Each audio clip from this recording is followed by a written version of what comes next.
You are listening to the Pencil and Paper Podcast Network. Visit pencilandpaperproductions.podbean.com to find more great podcasts. Welcome to the Palace of Megapixels. This is Super Mega Crash Brothers Turbo!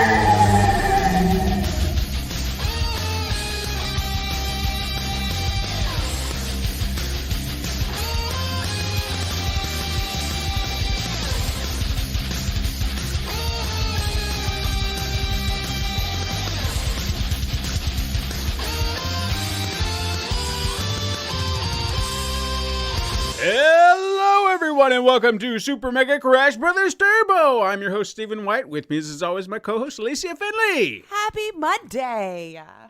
I'm trying to make up for the energy lost from last week. Yeah, you got it all back, though. It looks like you're feeling better. Got the I'm feeling a little sinuses bit clearing up. Yeah. They're not 100%, but I do feel better than I did last week. Well, that's good. So, but the weather around here.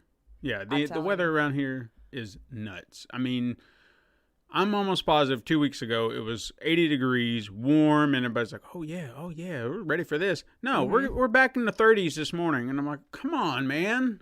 Come on. I'm so used to bipolar weather, like, even, we might get snow this week coming up, according to ours, so it's like, yay. I feel like last year we were getting snow in May.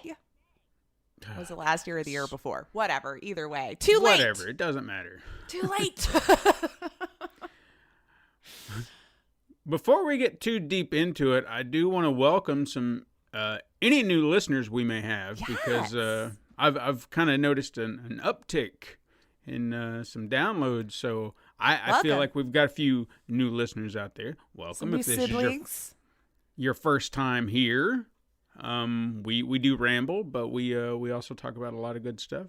We do. So I hope you enjoy. It's a feature.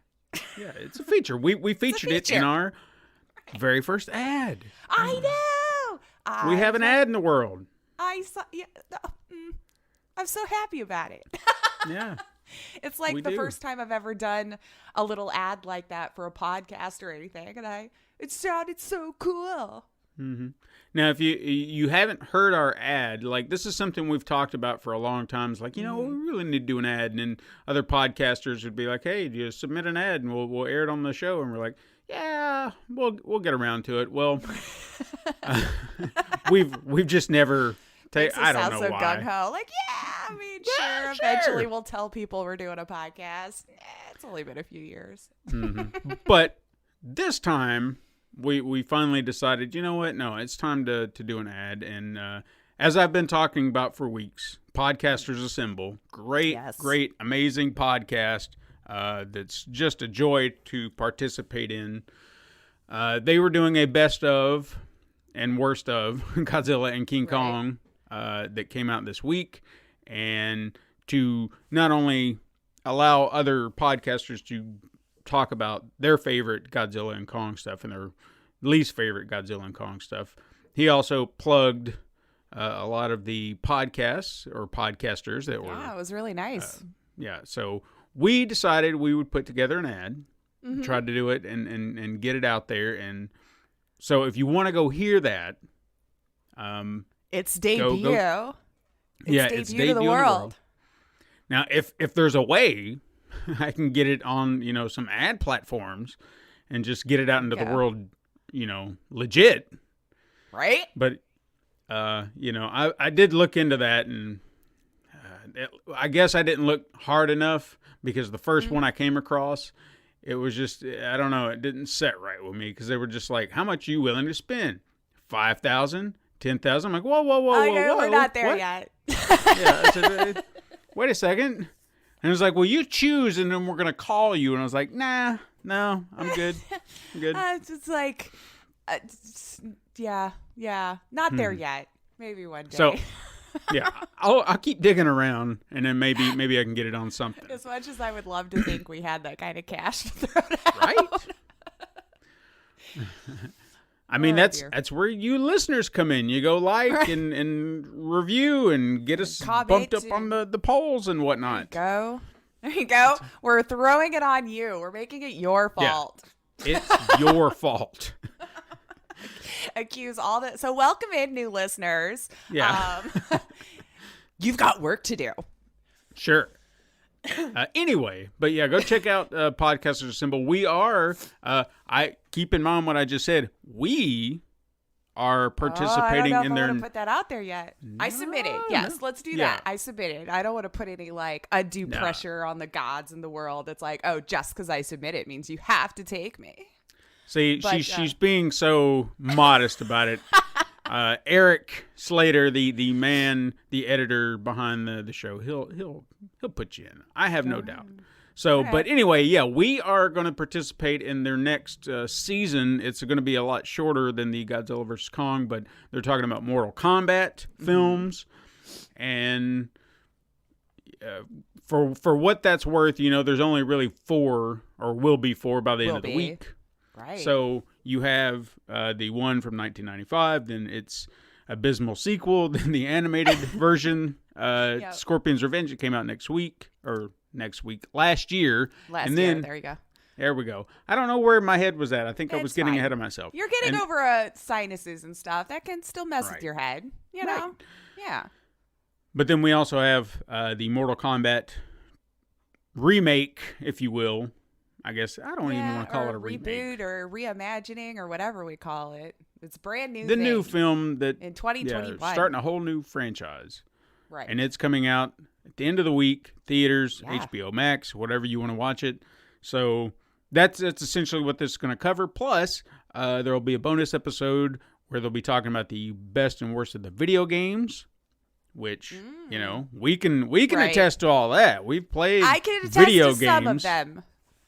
Remember, I played more MK in arcades than I've probably done in the home. I like to run the towers and stuff when the new one comes out because the hubs will get them.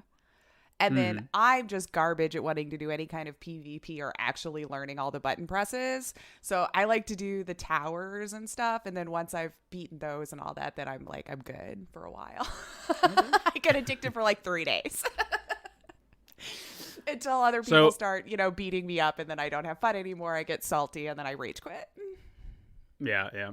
So if you're into Mortal Kombat, if you like or dislike any of the films, you have any interest in it whatsoever, which I would hope that as video game aficionados, I hope our listeners are, that you would go check it out.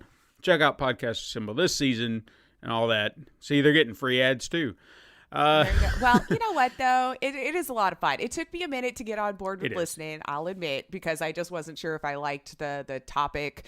I wasn't that into Godzilla and all that kind of stuff. But it was still a lot of fun to listen to because of, we were discussing the creativity of how everything's kind of spliced together. It just made it interesting to listen to. It almost felt like everyone was kind of sitting around having this fun conversation about it. Maybe I didn't know about it, but I'm listening to you all tell me about it. And that was kind of a fun way to learn. Personally, I'm not saying that'll work like that for everyone, but I thought it was, it was a creative thing. And I was kind of sad it took me forever to finally just start listening to it. And when I did, I was like, oh my God, this is fun. And just think about it. Even if I don't know Godzilla, it was still fun to listen to. Yeah. Mm-hmm. And think about it. I mean, you get our sweet, sultry voices in these podcasts. Mine's so calming. I mean, mine. I've been in there going, yes, I do love Godzilla. It is amazing. Great stuff. I'm going Shatner. I don't know what this is. You get compliments worldwide on your voice. Right. I mean, think about it. I've not had compliments from other countries, people in other countries about my voice. So that can go on the resume, man. That's true. I have turned on a lot of people with his voice, apparently. Apparently. Ooh. What am I doing right now? I'm just testing the waters. I'm giving them what they want. Oh, yes. What they want, baby. Keep coming back. Those still sit. Okay, well, we actually do talk about games. We do. And I've got 2 more topics before we get into it. One really short, but I want something recorded on record, okay? So that if I'm right or wrong, but I'm hoping I'm confident I'm right. Okay, so I want it on record right now before this happens, okay? Starting the I've record. talked about that I watched The Masked Singer. It's like the one and only reality show type thing, competition that I watch and actually find fascinating. Okay. There's a character on there right now this season called the Robopine, which is like a robotic porcupine type character. Okay? Okay. I have a guess. And from what I've seen, no one else has made this guess. But last night, I figured it out. And I'm absolutely 100% certain I know who this is. Like Ken Jeong would say on the show. I know exactly who this is. Because I went back and I studied his clue package and wanted to confirm. His what package? Like, they have clue packages. So like before they come out and sing, okay. they'll throw out clues. And it could be visual clues. Gotcha. It could be something they say. And then sometimes it's not blunt. You know, like they're not meant to be like, if it was, I'm trying to think of somebody Not right off the supposed top to of my be head. obvious. Right. It's more like Yeah. surface level. You could look at it and be like, huh. And then a lot of the times you could look at it and you'd be like, wait a minute. And then there's like a separate meaning that you're not really thinking about it. For example, a guy got a mask last week, or I guess this past week, whatever, Mark McGrath from Sugar Ray. Oh, There was Yeah. like I remember that candy. name. Yeah, there was like candy wrappers or candy just hanging around. Sugar Ray. Okay. Oh, yeah. There was a fly. There was a fly swatter reference to his. I think one of their songs, "Fly." I just wanna fly. Oh, that's right. Or It took whatever. me a minute. I was Yeah. like, wait, why do I know? Yeah. Oh, well, So you see, ah. they're not overtly obvious. They're I subtle. gotcha. Okay. Sure. Okay, so this Robopine guy, he looks like a big dude. There have been a lot of these little clues coming out, like maybe superhero, maybe action adventure. Last night he was saying he's looking for that elusive golden relic. So maybe like an Oscar, an Emmy, something like that. So Okay. you Yeah. read into it however you want. And there was a moment where you see like in his package, and the whole thing, mind you, this is where my wheels started turning. It was very Indiana Jones-esque. Okay? So keep that in mind. Okay. There was one moment in the clue package where you see the letters M and M standing, like sitting next to each other, like initials. And I was like, M, Okay. M. And then all of a sudden there was M? like this M. Okay, so Okay. someone would think M&M or something like that. But then Marshall like, Mathers. did like even? Yeah. Marshall Mathers. Yeah. Eminem. there was like an earthquake thing going or happening in the background, and then one of the M's flips over to a W. So now it's MW. And then I was sitting there thinking, that's got to mean something. That seems Sure, like yeah. more one of the more obvious clues, but it means something. Then there was another clue where he was saying that kind of indicated he's gone by two names. Even like his costume, Robopine. He's not a robot. He's not a porcupine. He's two things. So then my brain had to turn on. I was like, who has the initials MM or MW? And I racked, and then suddenly, boom, a name hit me. And then when I started going through all the clues, I found clue after clue. It's like it was adding up. Okay. So here it is on record. Here it is. Okay? So you hearing it here. I'm calling here. it right now. Right now. Robopine is Mark Wahlberg. Bet. Ooh. But wait, you said big dude? How tall He is Mark? looks big. He looks big, but the suit can be deceiving. Okay. Like, all right, they I've can not watched pat the it show, so or- I'll just take your Yeah. word for it there. Yeah, okay. They're elaborate costumes, so they can look very, bulky or something like that, or they can pat them, whatever they got to do. Sure. But I'm putting it here. It is Mark Wahlberg. All right. Action adventure, the Indiana Jones thing. He's going to be in Uncharted. Oh, yeah. Okay. Oh, yeah. 2 names, Mark Wahlberg, Marky Mark, MM. Oh, yeah, MW. Marky Mark. Yep. All right. There was a line he said, I've been in a funk. And the Funky Bunch. You see where I'm going with this? Yes, I he think came you got from it. a rough neighborhood. Wasn't he? Didn't he live in Boston or some shit? Something like that. I don't know. Yeah, somewhere. Yeah. I got it. Somewhere tough. He's got some accent. From Yeah. somewhere. So I'm calling it here. So if he gets unmasked weeks from now, I got it on record. Marky, Yes, you do. Mark, And you'll get Mark all Wahlberg. of the attaboys probably for me. No, yeah, because nobody else is going to give it a. But I wanted it on record. Yes, and you have. I've called it. So I You've don't come called at it. you. Yeah, I don't come at you weeks from now and be like, hey, guess what? Mark Wahlberg was on The Masked Singer. And you're like, I called it too. And you're like, sure you did. Because people don't believe me. Yeah, people don't believe Point me. him to the pod. Came out April 19th. Go check it. And lastly, so I've got that on record.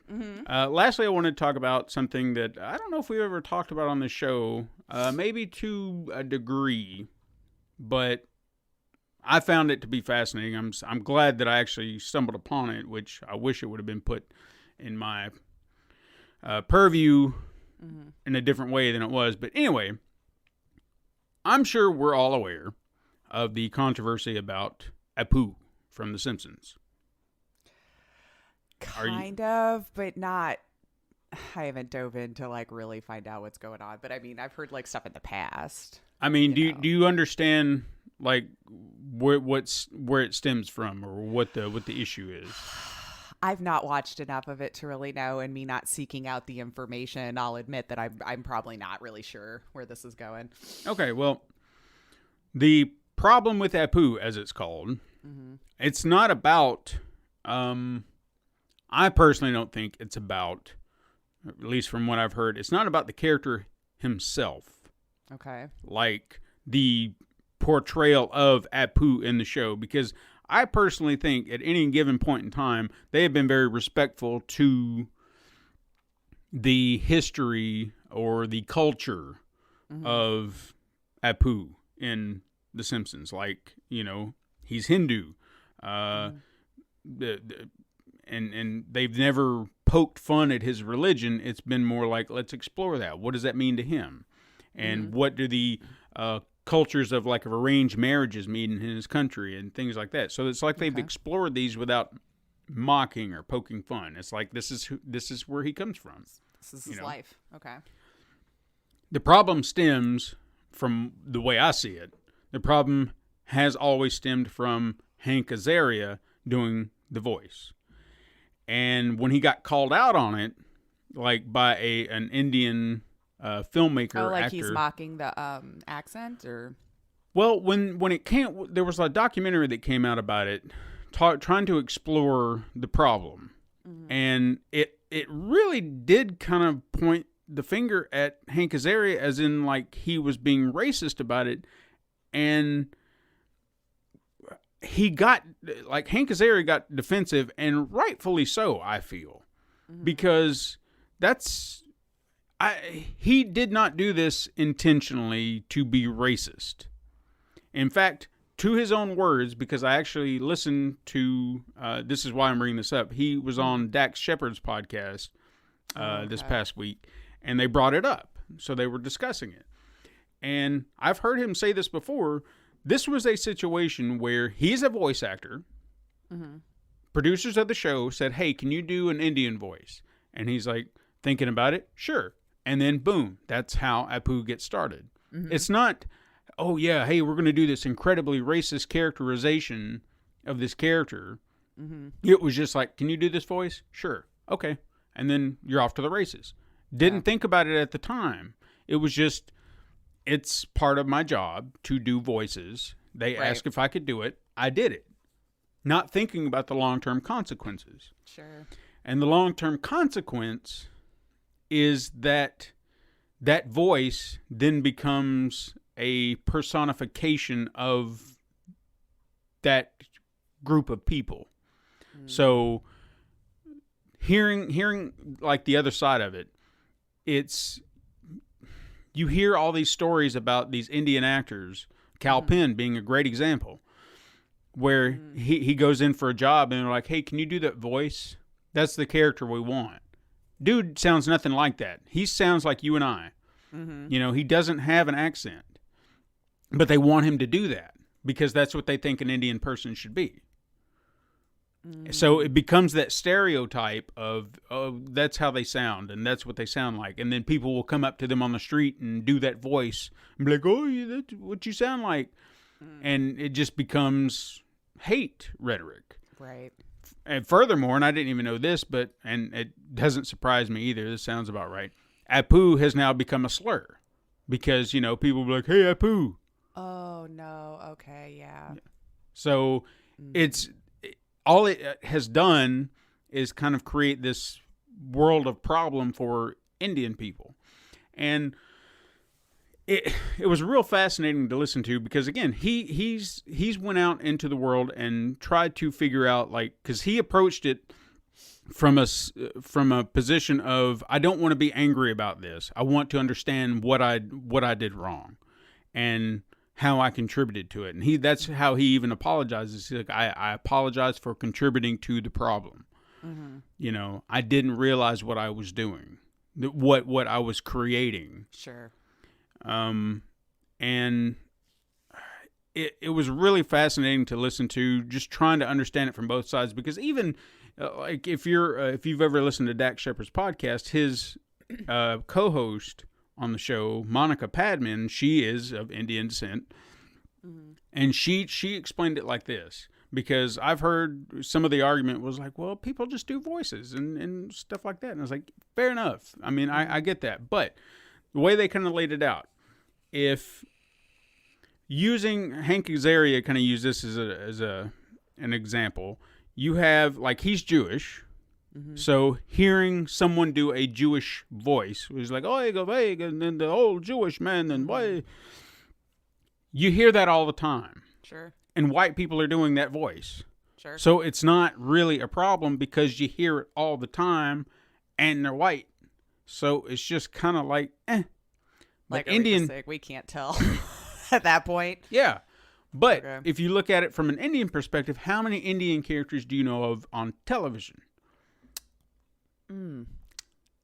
What sucks is, I mean, outside of your not that many. Okay. And this isn't to be mean. Like, I can No. think of a few, but, like, unfortunately, I never can remember people's names when I want to, because I do remember the lovely young woman who had her own TV show that came from The Office, you know. Oh, Minnie right? Kaling? Yeah. Yeah. Right? Or Yeah, am yeah. I? No, Okay. that's right. Yeah. But you're right. Not enough. Like, And that's the point they were trying to make. It's like if the entirety of television there was an Indian person just about on every single show, and they were that represented on television and so many facets, it probably wouldn't be a big deal because there would be so many facets. Right. You would see so many people of Indian descent, people in general. I mean, I guess if there's another race being I'm kind sure of there's several, unfortunately, yeah, being obviously there underrepresented is. in our entertainment. But, and yeah. I'm not the guy to listen to 100% about this. I'm just throwing it out there from where I'm hearing it. But if they were represented like white people, it would be different. But the fact that Apu is essentially the representation of an Indian person, and that's what people think an Indian person is, it becomes problematic. You see what I'm saying? Interesting. Yeah, no, I hear ya. I hear ya. So it was really fascinating to hear it from that perspective, because I was like, I get that. Yeah. Because that's your only exposure to it. So you think, oh yeah, all Indian people are like that. Same with like, Which it's very unfortunate we would point to a cartoon too to be that but only representation. But what else do you see? But How many I- other I- Indian characters? Just to that point, Yeah. like that's the thing that we point to as our representation is kind of unfortunate. And you think Very about like unfortunate, in fact. Chinese, Japanese, Asian, and people in general. There was that one stereotype, that one characterization, which I'm not going to do here, but that became Right. that common thread is like, oh yeah, you got to talk like this in broken English and Sure. be right. No, you're Mr. right. Miyagi and all that shit. So it's been happening for a long time, and it's unnecessary. I mean, I honestly I don't know if it had to be a problem, because I don't want to like throw this movie under the bus, but Deadpool, Dopinder, he was talking like that, and I thought about it at one time, and I was like, does he talk like that? And then I saw him in another movie, and he does not. I was like, oh shit. So, but I don't know. That's a whole other. We could get in the weeds with this for sure. Yeah. So yeah, I wanted to throw that out there. If you can, they need promotion over there.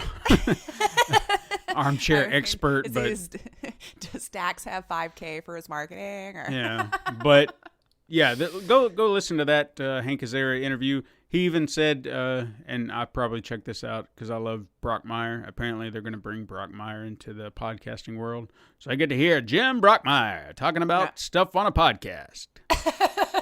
Fun. Yeah. But hey, what you been playing this week? All right. Well, I did actually finally start one. As we had talked before, Disco Elysium had that big update in March. And so I wanted to dive back in and see what all has been added. Now, I haven't done a full playthrough. It's a very long game. Yeah. It's a very long game. Well, at least my very first playthrough was close to 40 hours. I think. So, I mean, it's a good chunk of game, and there's a lot to discover that I'm sure I never did find out in that first one, because everything is RNG. So even if I wanted to choose a different answer than before, the dice is still going to roll, and it's still going to decide whether I was successful in that or not. So it can change, you know.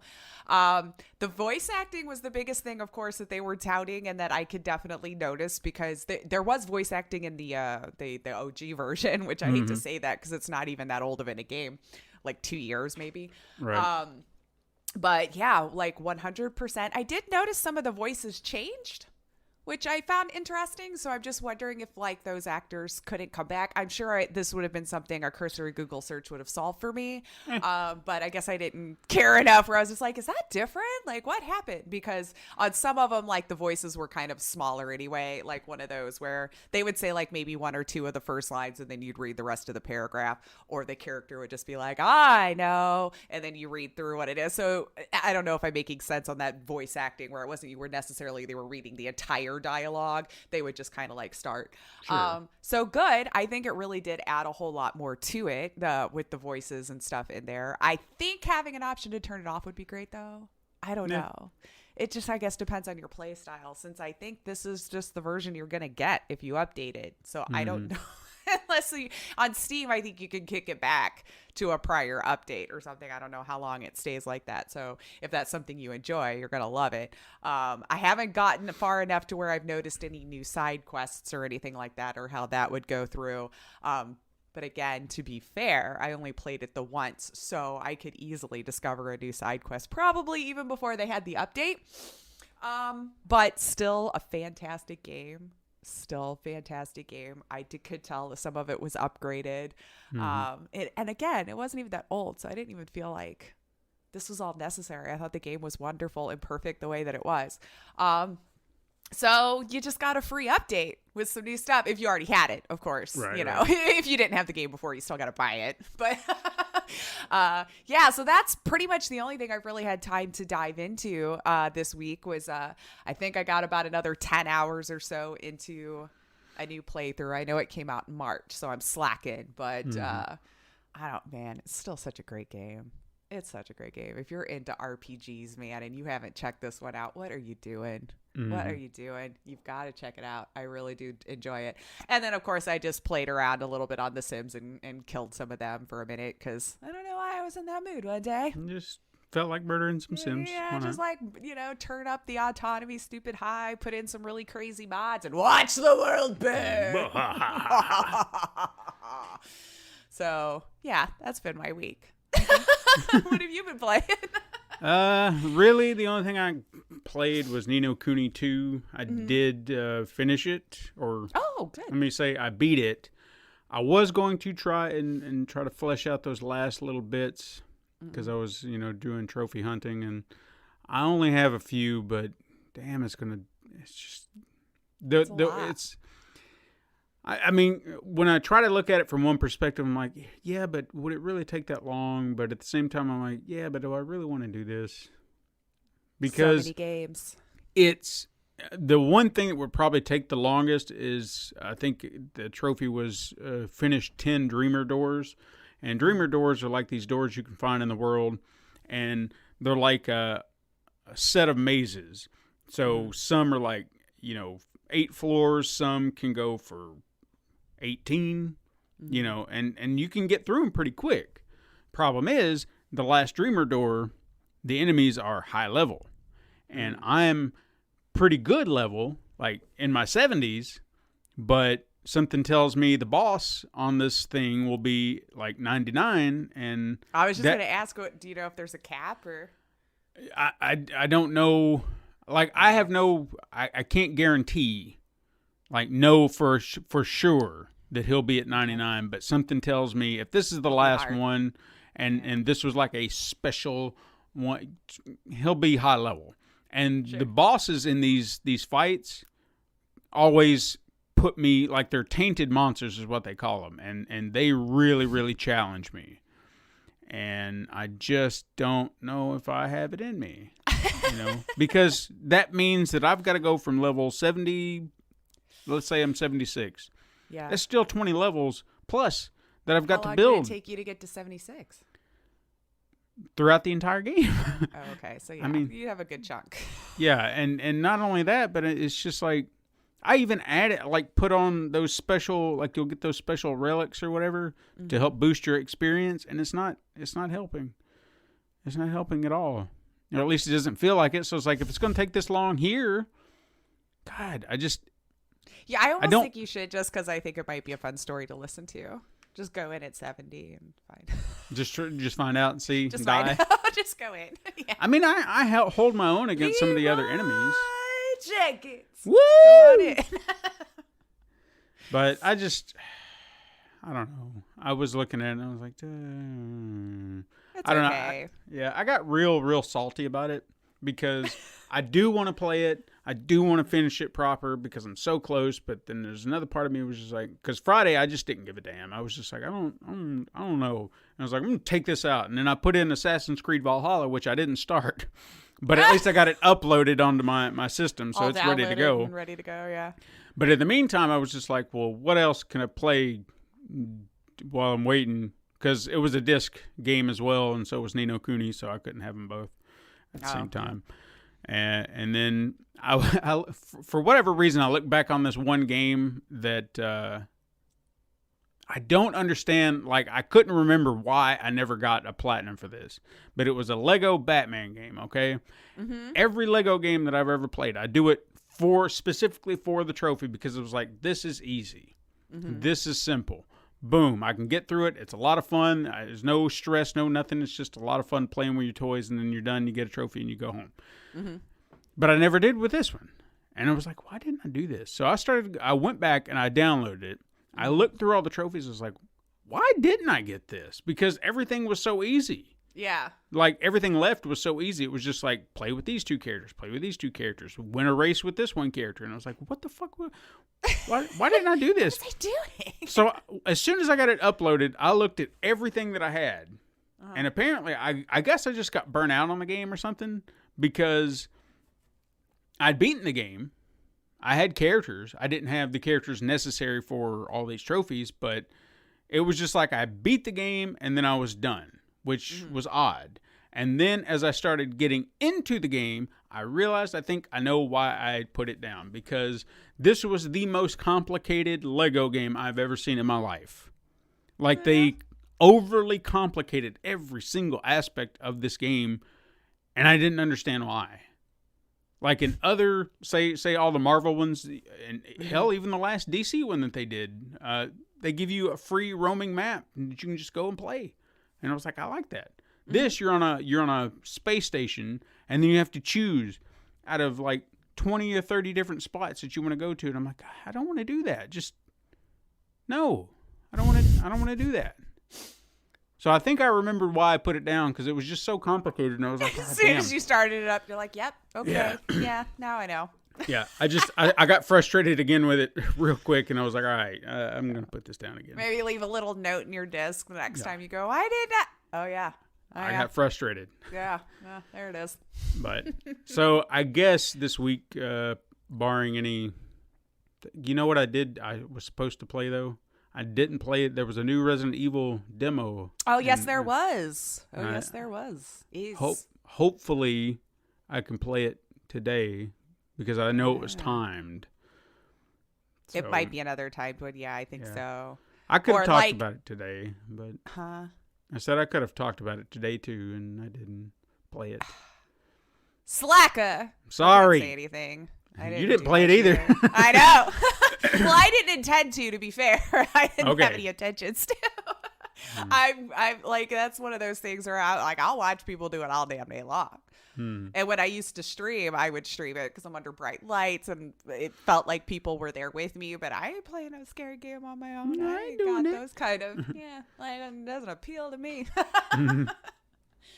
But I'll watch you. How about that? Sure. Okay. Steam stream it, and I'll pop in and watch you play. Okay. The whole 30 minutes of it, from what I hear. Yeah, exactly. Hey, we got time for that. Well, since that's all we got in the games, what you got in the news? Tell us our meat and potatoes of the day.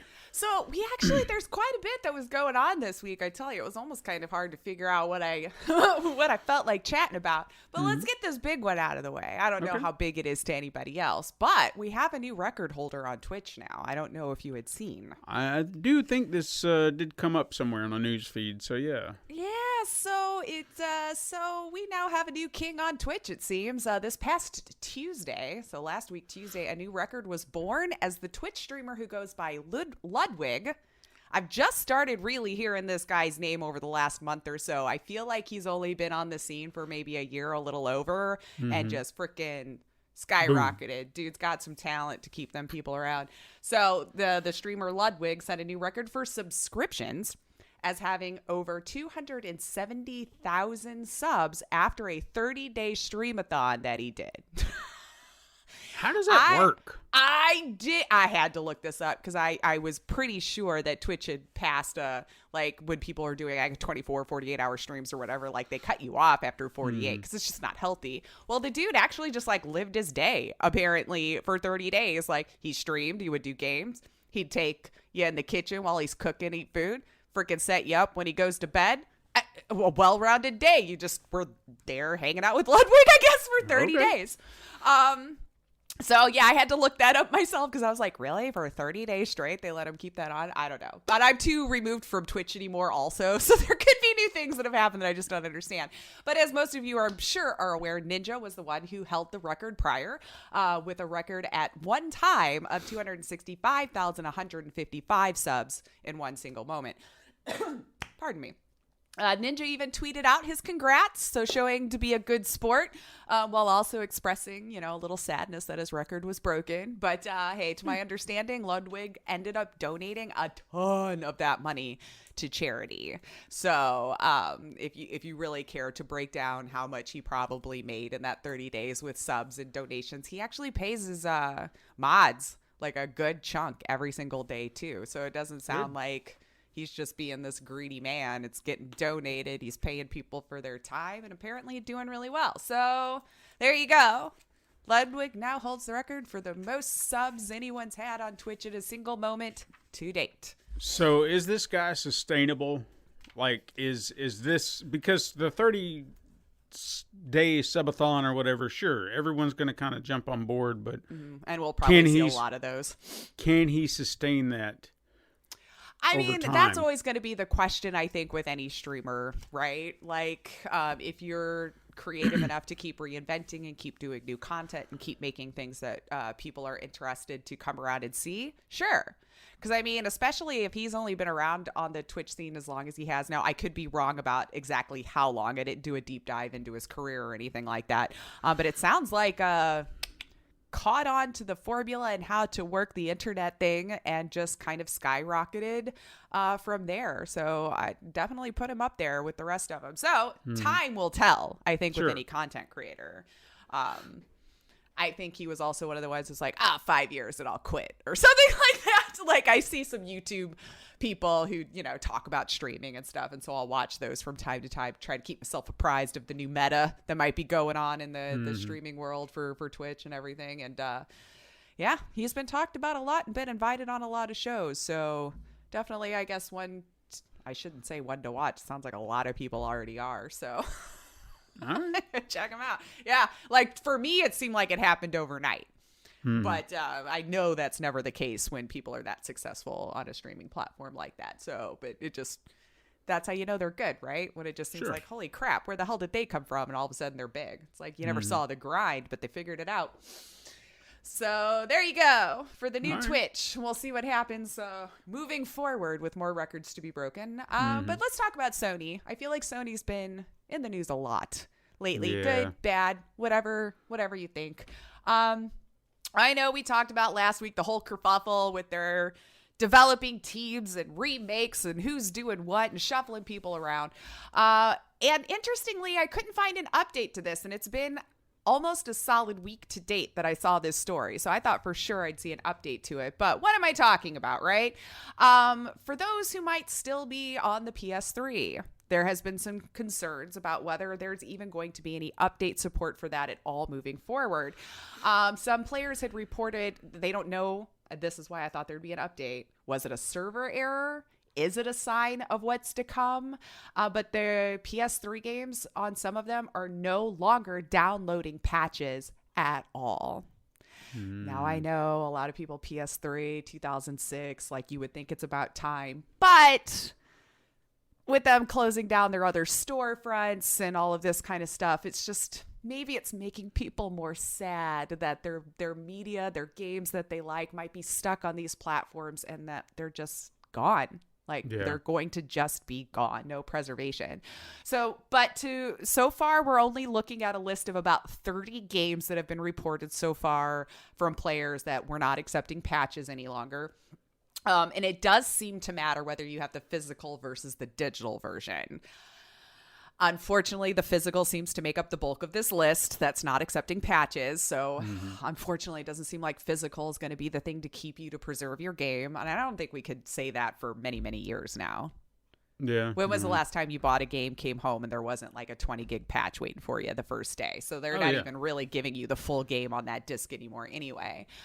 So that's where I thought for sure Sony would have made some sort of announcement about this between, I want to say I saw this last week, Monday or Tuesday. And I looked up again this morning and it's still all my articles are 6 days old. So whether Sony is looking to kill or it was a server error, I just don't know. So although on July 2nd, Sony, when they confirmed that they will be shutting down the PS3 and PSP online marketplaces, I think PSP was August though, right? August 27th or something. So following the store closures, users apparently will still be able to re-download and play previously purchased games as long as they remain a subscriber to the PlayStation service. That's where if it's not getting patches, I don't know how much longer these games will work beyond the closures. Let's just put it that way. So once the closures start to actually go into place, we're all going to, I guess, be taken for that ride together to see what actually happens. I hate to say this, but it's starting to be more and more obvious why people are starting to really pirate and use emulations and stuff like that. It's like, we want to give you our money for these games, but you're telling us these games are no more and we want to play them. And you almost kind of have to if you want to get the updates. The pirated version would probably have that, unfortunately. So I'm not saying you should do that, but it's like, if you're not giving us any other option to hold on to our old classic favorites, I don't blame them in those cases, the gamers. Like, I just want to play the game and probably already gave you money for it. Right. And see, I feel like there's a difference between what's going on in the video game market versus what's going on in the film market when it comes to piracy. Because when people pirate movies, they're just being cheap and they don't want to go out and buy them or whatever. Right. But if you take a look at, say, if something went out of print, maybe the studio doesn't see any viability for re-releasing that film for whatever reason on another platform, putting the money forward for it. Other times it could be rights issues. There could be, copyright issues with something in it, and then they can't secure it, so that's why it's been out of print. I ask myself that question about a lot of things. If there's something that I'd really, really like to find or see and I can't find it, it's like, man, why is this so hard to get? There may be legal loopholes that I'm unaware of. That's a good point. Here, I don't think that's the case. With rare exception, is it the case? Something like Deadpool, when that game went out of print for a while, it was because of rights issues. Yeah, we've seen that before, unfortunately. Even Friday the 13th. Friday the 13th, It's another good example, yeah. Rights issues, and that's understandable. But for games that are 100% full controlled IP, Nintendo doing that bullshit they pulled with Super Mario Brothers. Yep. Why? Yep. Why? People want these games. I know, and it's not that old of a game either. No, but people want... I just don't understand these choices these bigger companies are making right now. No, I'm so confused by it all, because even to your point, what you were saying, when people pirate this stuff, when people go on emulations, they are making a very, I don't even know what word I'm looking for here, or a very particular choice to say, you don't want this game and we're going to take it from you. Or maybe you do want it, but you know what? We don't see any reason why we should let you have it. So we're just going to take it away. But I want it. Yeah, but we don't want you to have it. Why? Right. But I already had it in some cases too. Yeah. So why can't you just leave it there and let me get it if I want it? Now, if it's costing you money, let me know. Maybe we can work out some sort of arrangement. Not that, I don't know, put the entire game on a physical version for me to just have after I've already paid for the privilege to have it. But I don't know we'll find an answer. I don't understand it. I feel like there's a reason that they're not explaining, because right now there is no good reason to just take away a game because you think it's not worth it's not up to you. You released it to me. Let me choose whether or not it's worth it to me or not. I don't know. I agree. And of course, to go this long without even addressing it seems kind of weird to me too. I thought for sure by now I'd see some sort of statement from Sony about what was happening with those games or whatever. But unless I'm just blind, y'all, when I was checking it out, all my articles were still dated last week. So I've not seen anything. So I guess time will just tell, and we'll have to see after the closures, unless sometime this week they do come out with what the heck was happening with all the server errors people were getting. I do want to say, I do believe that Jim Ryan is not a good CEO. Well, he's already come out many times, right, saying that he's not even really understanding why people want to play these old games. He looks at them now and is just like, oh, they look bad. They don't have the good graphics and all, and it's like, and you're right, but they can still be fantastic games. Not all of us needs it to be realistic and the most amazing graphics I've ever seen in the world with the most intuitive UI and they're good games. I lean more towards indie, so I feel like you don't need all of that stuff to make an amazing game. You just don't. Sometimes it could just be maybe some emotional attachment they have to it. Maybe it brings them joy for whatever reason. You don't know, dude. Just because the graphics are not the best in the world, you don't know what that game means to some people. And taking it away is just, it's cruel in a and I'm weird just way. Sad that you're at a gaming company just knocking games. I don't care if it's old or new. Embrace our culture. And some people like retro games. They want to hang on to it. They threw their hard-earned money at it already. They should get to play it. His opinion on, I don't understand. It doesn't matter what you think. It's listen to the fans. They're complaining about it. Guess what? Do what they want. They're the ones that are going to be paying your bills, dude. Right? Ugh. But we can go on for days. So hang on to that. We'll see what happens in due time. I guess we'll check after July and see what happens. Let's see. Square Enix had a little bit of a fun little, I'm not sure if it was a rumor coming around yet, but Bloomberg reported that Square Enix surged in Tokyo last Friday with their for their percentage. They rose 12 percentage points that day on the market. Yeah. The biggest it had in 8 months. Why? Apparently, there was a story going around that Square Enix was having potential buyers and even put out a statement.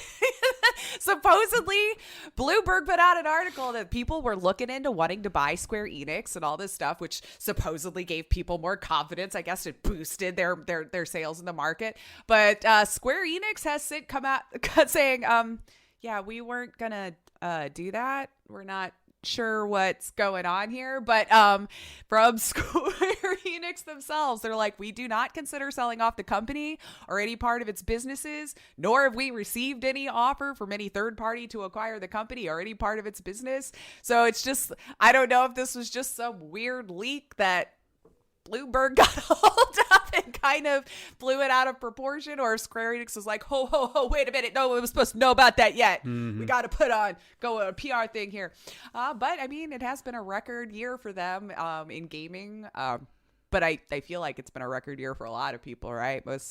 Most people were stuck at home and looking for things to pass their time, and gaming was definitely a big boon this year for a lot of people.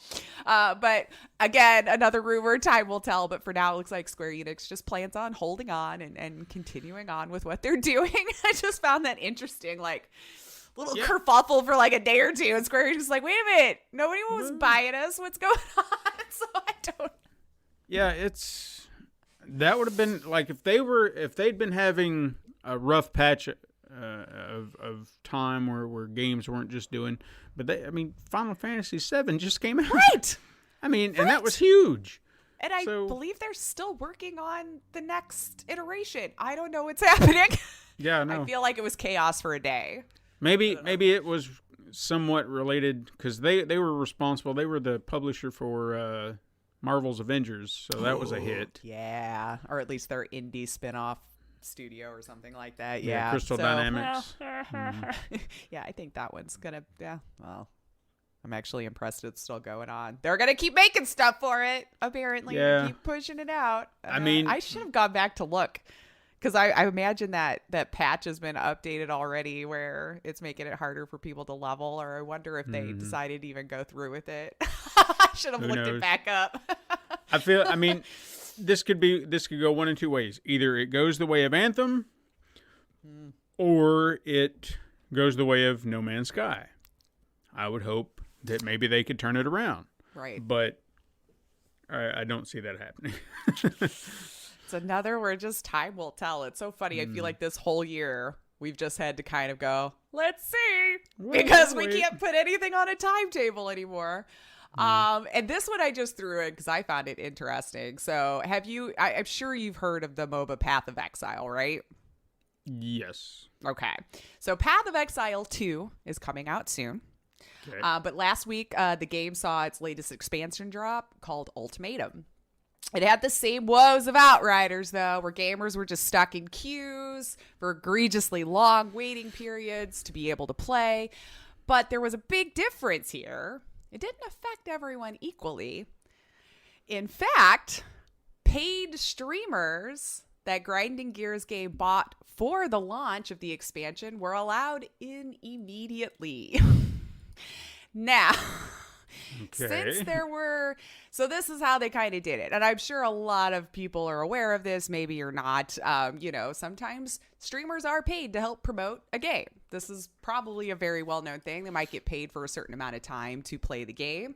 Well, this was no different. They had streamers allotted for 2 hours worth of streaming the game to show it off.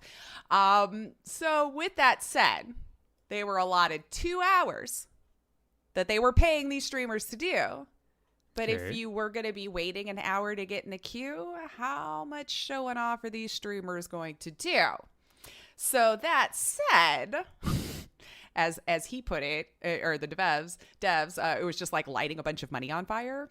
So if they couldn't show it off in that 2 hours, they were paid to. So they made a rash split-second decision to just bump those streamers on up in the queue and let them get into the game so they could be playing the game and show it off. Now, I kind of see the reasoning here. Like, I get it. You paid for promotion. You need it to work. You want to show off your game. Like, I kind of get it. All right. it's probably bad PR if you're just watching a streamer in a queue the whole time. But the dev team did say and stressed most streamers didn't ask for that treatment, which in my mind, just knowing how entitled some streamers are, even like 100 follower Andes, I'm pretty sure they probably did. But he wanted to stress most did not ask for this special treatment, which does not mean not all. Because I just love that was put in there. But whatever. So it seems like they did have to apologize. Probably learned a pretty valuable lesson in transparency to maybe always have it. So that didn't, of course, go over well with those who were watching because how are you getting in? I'm doing the same thing. I don't know. I know this is probably where I'll get hate for it. It's like I almost kind of don't blame them. I know it's bad. But I also know you were paying for promotion. That true would have just been like, I guess we paid them for 2 hours and we're not even going to get to play. But that's a whole other issue you got to worry about with your queues then. Then like, why is it taking so long for people to be able to get in and all this kind of stuff? Because I don't think it's a player problem. I feel like the game's held pretty strong, you know. Oof. So just oof. Careful on that. I don't know. Let's end it on the news. Let's talk about the Nintendo Indie World Showcase. We love indie here. They did have their showcase this week. Now, I'm not going to talk about every single game, so if I skip one that you enjoyed or whatever, of course, chime in because it was long enough that we'd be here the rest of the pod if we discussed every single game. But we love highlighting indies. Now, one of the first ones, Road 96. Mm-hmm. I'm still excited for this game. It was the first one up that was showed off in the game, which is a narrative-based game, which is lauded many different ways to play. Now, I understand lots of narrative games tout this now. So many different paths, so many different endings, all these different things. Digix Art is the dev team creating it, but this is a procedural narrative game based on road trip movies in the 90s. So the concept is just still very intriguing to me because it's claiming thousands of paths to take here, y'all, because of this procedural generation. I don't know, but I'm in. I want to see. I know. I'm just really curious because I mean, it may not be unique, but I feel like I haven't heard of like a procedural based narrative game that can have that many different ways to go. Just, I have to see it. I have to. And I guess I guess my big question there is, okay, so you say thousands, but what kind of variations are we talking about? Because you could say thousands and be like, oh yeah, but then you have a very, very similar ending to one that you had, and only one minor thing has changed. I'm a line of dialogue got added or taken away. Yeah, so that's feels a little misleading. But they put it out there. It was in their trailer. So I'm going to go with what they say they're going to put out. So I guess we'll be able to check it out later this year. Although they did say at the beginning of the Indie Showcase, and we've been saying it all year, but probably needs to be said again, all of these dates are subject to change because everyone's still trying to get themselves back on track because of, you know, the thing that everyone had to deal with for the last year and a half. So all dates are subject to change, but supposedly it's due out later this year. Okay. Aerial Knights. What do you think? That actually, it was that runner had the really cool art style. I don't know, runner game. It had a really awesome soundtrack. I feel like that was going to be the one that like. Boom, boom, boom. Trying to remember that one. I know I saw it. I mean, there wasn't like a whole lot to go off of, you know, to get an understanding.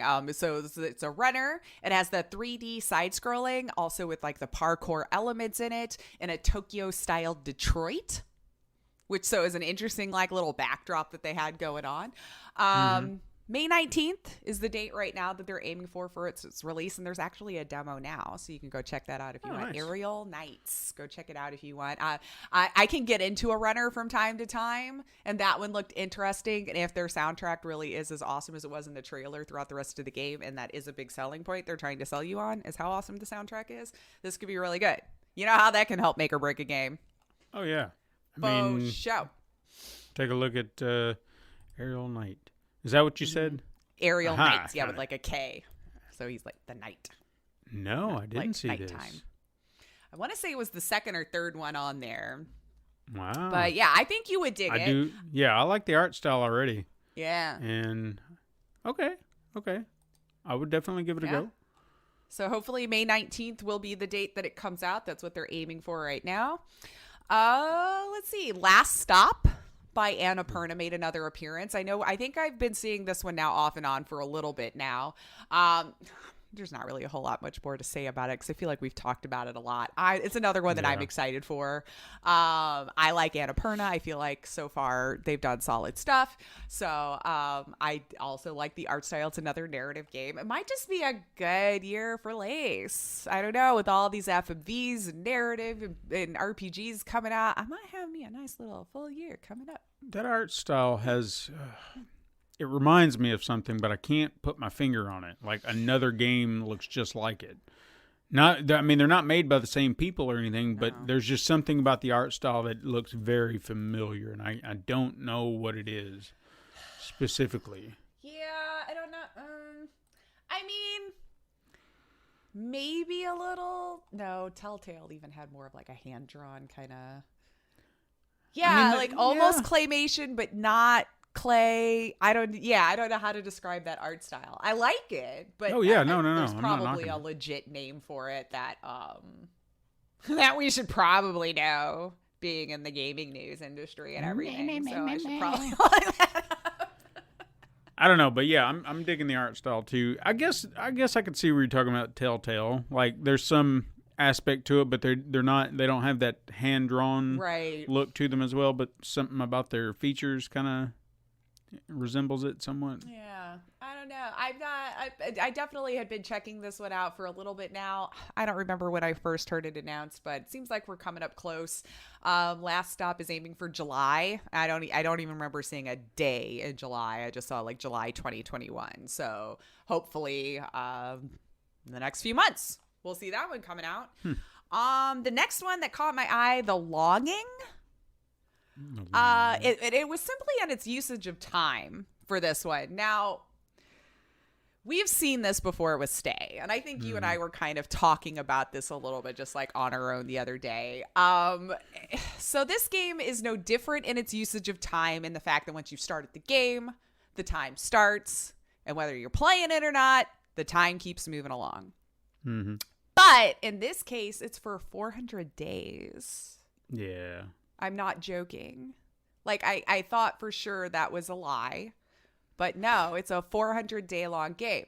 So you play as this lonely shade. Now, the story behind it was actually kind of interesting to listen to the developer talk about how they got the idea for it. So you're playing as the lonely shade, who's the last servant of a king who once ruled an underground kingdom. So the developer explained it was like a lore in his country. He was out on a hike and encountered a cave that was linked to this old legend that now he has birthed into a game. So in the story, the king has fallen asleep for 400 days to regain his power, and you play the shade whose duty it is to stay until the king wakes up. So apparently, yeah, if you want to just start it and come back over a year later just to see the end, you could do that, I guess. But I don't think there's going to be a ton of replayability with this one, but it may not have even been in their mind when they did it. But the concept is unique. It is a concept, like I said, I've seen before, not in this length, of course. So I'm kind of on the fence. But the 400 days was interesting enough. Like, I don't know what they put in to fill your 400 days if you legit wanted to play a little bit each day. And that's where my opinion of it kind of veered off a little bit, because when I was looking at it, it looks like a gorgeous game. Oh, yeah. And I was just like, oh, yeah, this looks great. But then when you start looking into it, when I heard the 400 days, I was like, to what degree are you saying 400 days that I got to play? Like, I didn't it wasn't until we had that conversation, it became 400 days in real time. Yeah. And even before that, like, as soon as I finished watching the trailer, I was like, this seems like an exercise in tedium. Like, I don't know if I want that, because, again, looks great. But if all I'm doing is walking around this cave or whatever the hell this thing is, and there's nothing to do, then why am I playing this game? And it could just be a case of this is just not one that speaks to the way we like to game at all. And you might find this absolutely fascinating. Maybe you like just smaller little games. This might be one of those perfect things for like, oh, I've got like an hour to kill and I don't feel like really getting in detail with something. I'll go mine and keep my cave going for a while or something. Sure. But I guess in a year we'll find out what the beat rate is, because I'm kind of wondering what the completion rate would be on that game. But funny enough, if you go on Steam, it has some pretty high marks. Well, then there you go. Maybe So we're just not the audience, man. That's what I'm curious to know, if maybe there's more to it. Like they're pitching it to you one way, but maybe there's more to it than meets the eye. I feel like there would have to be. Yeah, Not because just like, here's a game that you play for 400 days. Bye. You know? Yeah, you can come back and check them out. If not, it doesn't matter. Whatever you want to do. Whatever you want to do. There has to be more. There has to be. And maybe... And it's been out on PC already since March. Yeah. So... You feel like if it was that simple and there's nothing more to it, then people would just be like, this is a terrible game and I hate it. Because it just sounds dull in that it really that premise does, alone. But also The Sims is also pretty popular, and you try to pitch that. Like, you just play people doing laundry and vacuuming up and having children. This is true. This is true. I have to keep snapping myself back into it's like...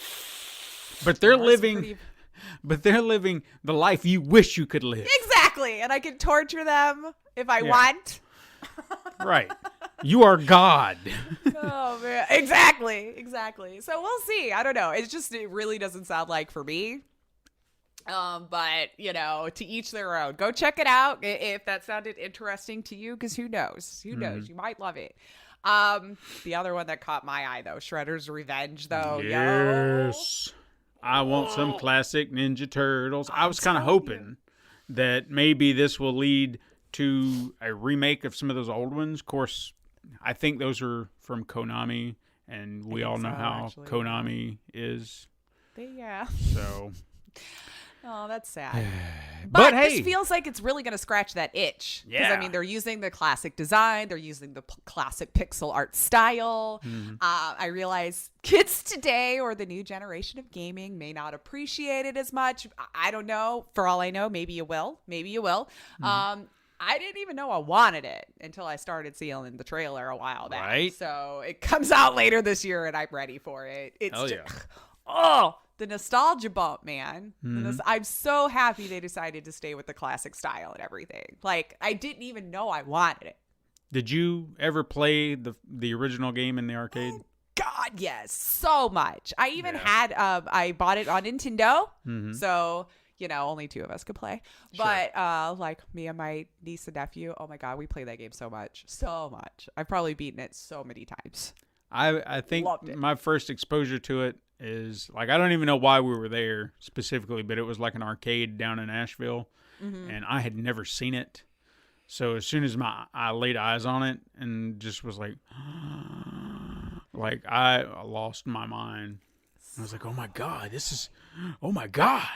Right? So. Oh, it really is fantastic. Actually, we have a bar here in Chicago that you could still play old arcade games and everything like that. And I want to say that's still there. They opened one down here too. Yeah, it was fantastic. We actually went with when I was still streaming, the Mixer stream team I was on. We had NedgeCon is what we called it. Because Nigellen's the leader, she got us all together here.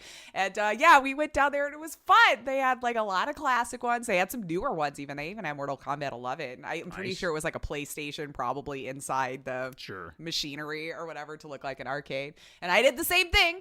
Just kept kicking and beat the guy I was playing. Ha ha. The cheesy way. Where you're like, hoot, hoot, hoot, hoot. And they can't quite get in there because I had it timed. Stop spamming. Yeah. Stop it.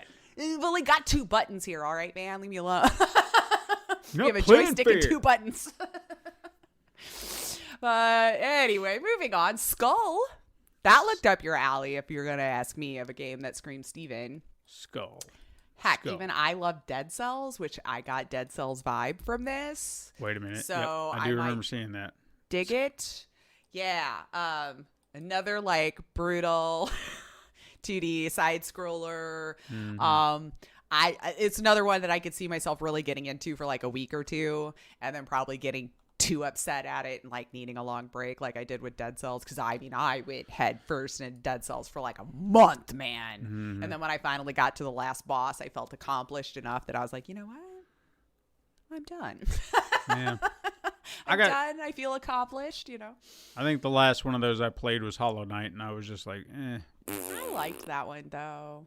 I just got mad at it because I was like, I don't want to. It's hard. I don't want to do this. And you know what? I love platformers. Like, you give me the right platformer. Mega Man X. I don't know why I love playing that game, but the first 3 at least, the rest of them not so much, but at least the first 3, like I play them all the time, and I can barrel through them. Like, I got so good at it. Yeah. And I know this is kind of in that same vein in a way, but it's just like, I don't know. There's something about it. It's just not keeping me intrigued. Yeah, that's fair. It's not for everyone. I mean, I never did a full beat. Like I never managed to do all those special side bosses and stuff that you find that would get you the quote unquote good ending for the game. So I just did like a regular play. So like some of those side bosses just got left, and I felt proud enough of myself for just doing that much. So, to each their own. Sometimes that's the only way I can judge it. It's like, do I feel accomplished? Perfect. Labyrinth City, Pierre the Maze Detective. That looked kind of interesting, only because of the Where's Waldo-ish art style. Right. Mm-hmm. It's just unique. I hadn't seen something like that before, and it kind of, I guess, it was trying to be like a platformer-ish, top-down. Yeah, kind of like a hybrid of all of that. I'll wait to see more of it fleshed out later on. I don't know if it threw out a date. If it did, I was dumb and didn't write it down. I think it's just summer is all it's saying. Yeah, right like now. this year or or next spring. year or something Excuse like that. me. Oh, spring. Spring.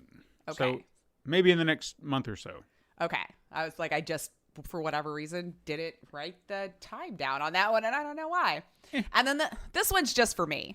I don't know if you did these and liked these games or not, but the House of the Dead remake, I kind of think looks fun, because I played the crap out of that one in the arcades for whatever reason. I do remember playing it. I loved playing that game. I don't remember ever getting too terribly far, because my God, you needed a lot of quarters. Sure. It was timed from what I remember, so you had I don't know, a minute to get through your on rails situation, shooting those zombies, and then you had to put in quarters if you wanted to keep going, or obviously if you got overwhelmed. It's such an easy concept, but I remember playing the crap out of that at the arcade. That and my Ninja Turtles, man. Yeah. That's where I went to. Bang, bang. Kick, But bang, did bang. I loved it. I did. I don't know why. So did I skip any you want to talk about, or? There was only one other one that I remember seeing that it intrigued me because I don't know what it is. So when it's advertised well enough that I can be like, okay. Like, I want to know a little bit more about it. It's called There Is No Game, Wrong Dimension. Like, whatever they were trying to say within, like, I don't know if it's a bunch of mini games or a competition game. Like, I'm not quite sure what it is, but I'm curious enough. And I guess it's already out, matter of fact. So some of them were like that day, or dropping the demo that day or something. Yeah, so perhaps I can just go and take a look at it. But it looks like, what is the WarioWare? Where it was a bunch of mini games or something like that. That's what it felt like to me in a way, but I could be wrong. So I'm digging it up right now. It says it's a point and click comedy adventure, which I've never heard that. Hey, incredible 3D graphics that are flat, completely flat, and very pixelated. Almost. I'm sure that's supposed to be a strong point, right? Yeah. Almost fully voiced, may contain traces of foreign accents here and there. Solve riddles that require you to think outside the box. Hint system included because you can't think outside the box. Shorter than an MMORPG, which leaves you plenty of time to finish some real good games. Discover the top 10 best walls. The fourth one will surprise you. motion sickness free, which is pretty remarkable for a non-VR experience. Contains tons of bugs because it's supposed to be like that, and a lot of other surprises. Okay, I'm already, now I really want to play this game. I'm mad at myself for not seeking out the description. Yeah, I want to play this game even more now. It sounds fantastic. Yeah. So, just looking at some of the screenshots, it just, like, there's one screenshot that looks like it came straight out of Legend of Zelda, Link to the Past, but I don't know who this kid is sitting here. So, again, that's where I get that WarioWare thing. And then you've got this other, it looks like a puzzle going on. And this looks, I don't even know, like a detective game that I've played before, or those point-and-click detective games like Sam and Max or something. Yeah, I want to play this game now. I think that's going to be my next. There you go. I needed Steven to sell it to me there. Yeah. There we go. So. Yeah, that does sound fun.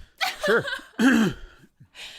Excellent. Well, that's my headliners. Let's do just a few little quickets here that I've managed to scrounge up for this week. I'm telling you, there was a lot. I had to do some editing. So if there was some big time stuff that you were like, Lace, why the hell did you not mention it? I guess at me on Twitter at Super Mega Crash. Tell me what I did wrong. Hey, do you want this show to be 3 hours for Christ's sake? You want it to be 3? I mean, I'm already. We can do it. We can. We can talk forever.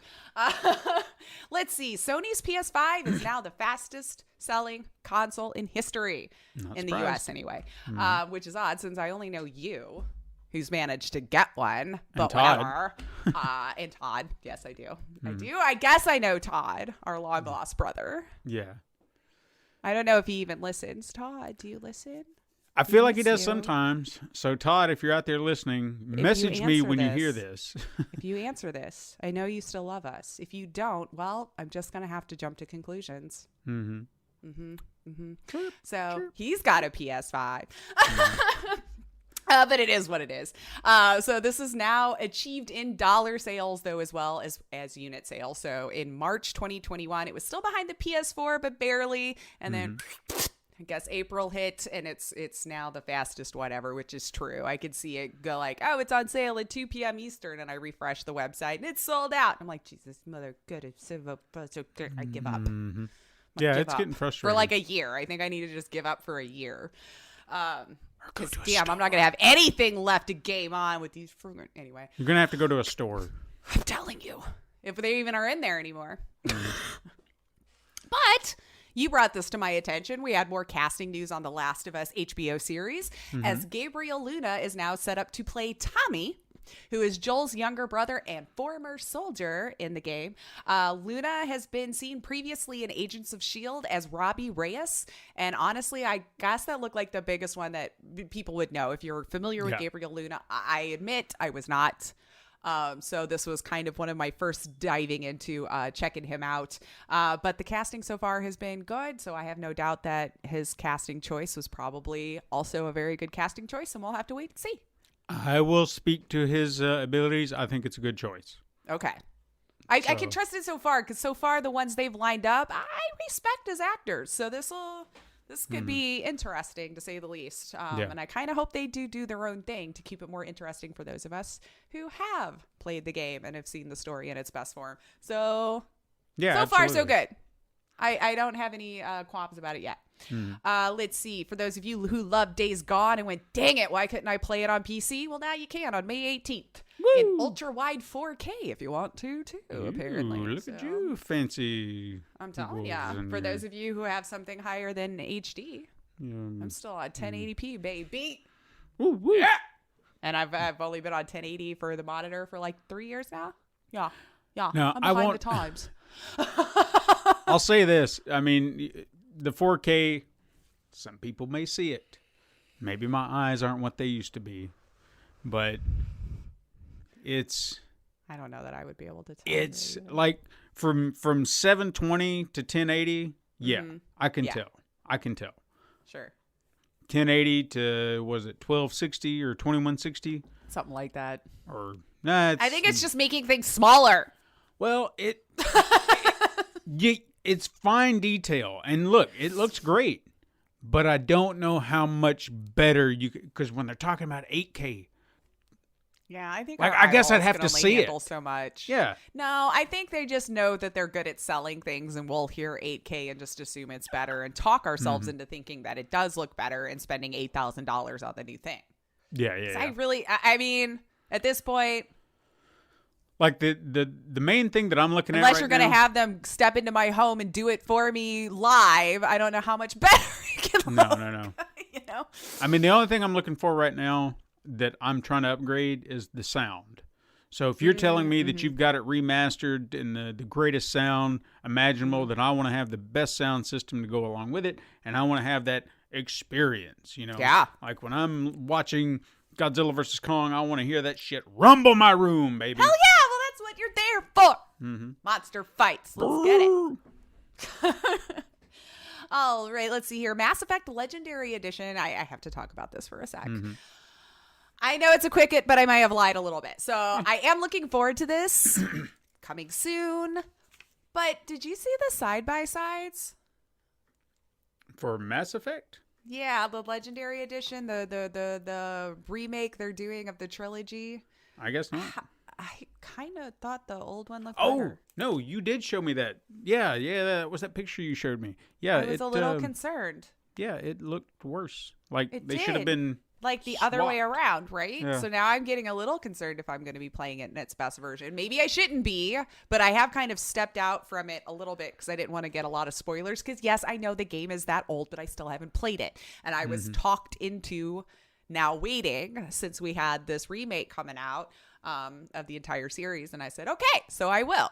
Not all of them look that bad, but enough of them looked worse, in my opinion, that I'm a little concerned. I don't know. It's understandable. We did have Andromeda, so we'll see. I don't know. I'm saying all of this just from the hubbub. Again, not from personal experience. I still plan on playing it when it drops because I do want to play it. I've been kicking myself for not having for so long. But I guess we'll see when it's in front of my own eye holes. So is Nintendo and Microsoft now might be doing a little something? I don't know. Maybe. As we talked before, all of those hints that Phil Spencer likes to drop on his shelf when he does any kind of announcement for anything. So now we've seen a Switch on this said shelf. Yeah. So now, of course, we're speculating, right? Like, what does this mean? Are they coming together for something? Is Game Pass going to be available on the Switch? Maybe. Or is Switch games and Nintendo games going to come over to Microsoft? Maybe. We don't know. We're all left to speculate that some sort of collaboration is probably happening at this point. And for all I know, it could be just some canon Microsoft character going in a Smash Brothers game. I don't know. But we have speculated this at one time. I know we had a Truth or Trash at one point where it was that the Game Pass was going to come to the Switch. So this isn't I forgot about that till you just said it. But I mean, this has been some time. Yeah. So, but it's not outside the realm of possibility. This has come up. Okay, see? I think now we're really paying attention to that shelf because enough things have come true now that we're like, we're on to you, Spencer. Mm-hmm. We're on to you. I don't know. Maybe it's just fun to start rumors. Yeah. Our Resident Evil 4 announced a VR version. Which I guess was the best approach. Why not? Because that we've done the others. It's interesting to me that 4 was chosen. I don't know, because like I'm kind of curious to see how this translates into VR. Granted, it's on the Quest 2, so I'll never know. But you know, some of those boss fights in VR, Yeah. like it'd be kind of. I don't know. I'd have to see how well they manage to keep everything together because I feel like that could be. So is this supposed to be the remake thing that they were talking about, or is that Well, still happening? I feel like there was 2 versions. So they were remaking it, but then they're also doing it for okay. VR for the Quest 2. Gotcha. I did not hear about it coming to any other VR platform at this time. If I'm wrong, again, correct me. But as I was reading, it seemed like it's only for the Oculus Quest 2. Yeah, that's all I saw. So, although if we want to check it out, April 21st, apparently they're doing a live event on their Facebook and Twitch to show it off a little bit more. So I believe there will be or is the demo out now? There might be a demo for it now. So if you already have the Oculus Quest 2, you can check it out. I just thought 4 was the interesting choice to me. I don't know why I thought 4 was such an interesting choice because it was just kind of like its own thing in the series. I feel like you had 1, 2, 3, And then 4 just kind of did its own thing. And then we had 5 and 6 where they like totally deviated from like the formula and then kind of back on track with 7. But now we're first person. I don't know. And then now, whenever 8 or Village, sorry. Village. Get it right. Speaking of Village, which we actually already kind of touched on a little bit earlier, was that the big announcement was Mercenaries mode is coming back, which apparently totally just punched the microphone into my face. Did you see that? I Like, did. wow. I don't even know how I managed that. Like, Got I excited. hit it over here. All right. So if you guys just heard a clink on the microphone, I'm sorry. I just smacked myself in the face with it. But anyway, Mercenaries mode, which is a series-long running arcade action mode. So there was a shop being added also called the Duke's Emporium, which you can access between zones to purchase weapons and upgrades. There will be some new additions to the mode as well, and people seem excited for it, and I am happy for you. Good. So apparently that was a really fun thing in 5 and 6, especially when they introduced like the multiplayer and all that kind of stuff. And so now it'll be back with 8. I did like Mercenaries in 4. Like I wouldn't play it all the time, but it was a fun little thing to do just to kind of mess around with the game. So I never played that. I played the regular version, I think, multiplayer with a buddy of mine. It's been years ago now. Whenever 6, I guess, was kind of new. 5 and 6. But yeah, I don't remember if we played that mode. It might have been.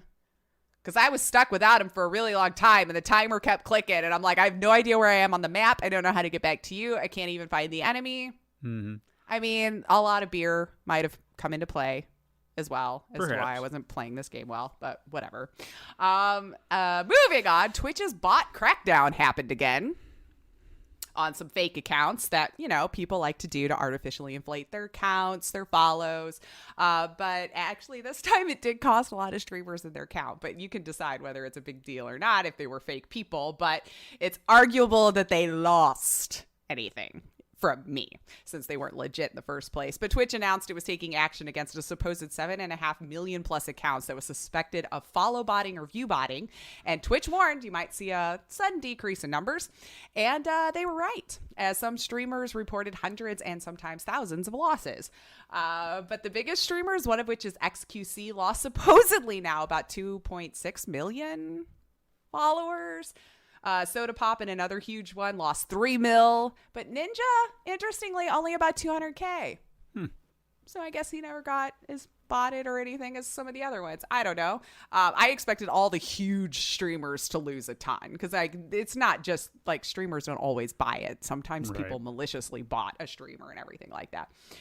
So if you've heard a big kerfuffle about it, then they've just outed themselves, I guess, as having a bunch of bots. I don't know. So if you don't go on the Twitterverse complaining about it, I don't know. So long overdue to purge some accounts. If it happened to you and you're like, crap, where did all those go? Just take faith they weren't real people. You know, like your accounts are now more accurate. You know, Instagram needs to do that, because I don't know if you saw this, but when I posted this week's icon, like within I love it so much. The moment I posted it, 3 comments, identical comments from 3 different bots. And I'm like, what is this? Yeah, it's bad, huh? Like, I don't even know where they came from. Promoted here, promoted here, promoted here. I think they can set bots up to like scour for certain hashtags or just certain things in the description, and then they like latch onto it. Like, hey, I really like your post. You know, it's always something stupid like that where they're trying to make you think it's a human. But then they can't even speak English, because it's just like... It's probably just a bot readout. Yeah, me am like your post. It great. Please promote here, Mom. Please thumbs up for me too. I don't know, whatever. But yeah, it's pretty bad. You get it. I just delete them. I'm not going to have you advertise on my stuff. But I don't post it up on Instagram or anywhere really anymore. I'm a bad internet user. All right. This quick, it makes my heart hurt. Okay. GPU chips shortages could last until 2023. Oh, no. This is coming from the manufacturers themselves. I'm so heartbroken. I feel we're all just becoming impatient for our goods. And the scourges of the electronics world that are scalpers has made this hobby almost impossible and even more expensive than it already was. And then, of course, we're fighting Bitcoin farmers. So, I don't know. I'm getting angry. I want you people to leave my damn graphics cards alone so I can get one for a regular price. End rant. But coupling that, of course, with the pandemic, a manufacturer of the hardware for the likes of Apple, Qualcomm, AMD, and NVIDIA, which is TSMC, reported that the global shortage of semiconductors is now the culprit that could stretch well into 2022. The CEO adding that the company hoped to be able to see more supplies release a bit come 2023. So we will all continue to struggle to find new cards. Heck, even those old ones that you probably wouldn't even considered purchasing in the year 2021. Heck, I even heard a rumor they might even start releasing their 1080 Ti series cards again just to help get people cards. Okay. Like, I'm so sad. Mm-hmm. I am so sad. I want you Bitcoin farmers to stop it. I want you scalpers to stop it. It's going to be hard because it's getting worse. I know. I'm so upset. It's like coming to the point where I don't think I'm ever going to be able to build me a new PC again because it's just like there's always going to be parts missing. It's like I'm going to have to be one of those that just buys a pre-built one day just because they finally had a new graphics card. I don't know. First world problems. Anyway, moving on to my last quicket. Sorry. I'm sure I have some PC gamers listening that can whine with me, right? Like, sure. This is sad times, man. And don't forget, your shiny consoles are using some of these things now too. So maybe if we could all come together for a common good. Anyway, last quicket I have, Hitman 3. Their sales have surged now to pass Hitman 2 is now the most successful entry in the Hitman series. Woo. And I have yet to play it. I'm going to have to get around to that. I haven't either, so you're not alone. Oh, I did have one honorable mention. I forgot. Okay. Leisure Suit Larry has a new game, which actually Really? did come out on the PC already, but it's getting a console release date. Titled Wet Dreams Don't Dry, was released to PC last year and is now getting its console release on May 18th. So if you are a fan of this popular adult game, keep that in mind. This was definitely a geared for adults game. You can now get a console as well on PS4, Xbox One, and Switch, apparently. So I didn't know On they even Switch? made a new one. I know. Switch has been getting some adult games on there, I've noticed. Yeah, but it seems like they were more violent oriented, not sex oriented. That always seemed to be like their line. I would debate just because I know a lovely human that does tend to enjoy a lot of those types of games and have been finding them a lot on the Switch these days. All right. In most of them indies, of course, but yeah. So they've broadened their horizons. So maybe adults, you need to keep that setting on the Switch a little bit now. It's not all just for children anymore. But that's all I have. I don't know if you have any news to broach or if we're going straight into the headliner. All right, 3 little quickets I want to bring Tossing up. it over. Then I'll pitch it. First of all, did you remember that there was a Saints Row movie in the works? Because apparently I forgot. Emily, I was going to say if I did, I forgot. And like we mentioned it and then never heard anything more about it. And it's escaped my mind. But apparently there is. Okay. F. Gary Gray, who I know he's done a lot of stuff, but I think he did one of the Fast and Furious movies. And I know he did Straight Outta Compton. I know he's got some time. Like he's directed a lot of movies. He's not new. He's apparently the one directing it, and he said that he plans to honor the tone of the original game while paying homage to the madcap cinema of the 70s classics like The Warriors and Escape from New York. So it's kind of a blend of both games. So All right. I'm like, all right, cool. Secondly, if they nail the humor and feel of it, I'm all about it. oh yeah, I mean, Yeah. I don't video game it. Of course, at the same time, with this particular series, video gaming it wouldn't be outside the realm of possibility to make it work. I just tread carefully here because this could be a movie that could work to its detriment or to its success. I don't know. So hopefully they'll figure it out. Yeah. Second of all, you remember that Blizzard Arcade collection that I talked about a few Yeah. weeks ago? They added 2 new games to it. Oh, yeah? Do you get them for free now that you have it? Yep, Oh, they okay, are cool. free. Lost Vikings 2 and RPM Racing. RPM Racing looked very familiar. Like, Sounds familiar. it's like an old SNES game. It reminded me of this game on the Nintendo called RC Pro-Am, but I guess it was like a precursor to Rock and Roll Racing, but I don't remember playing it.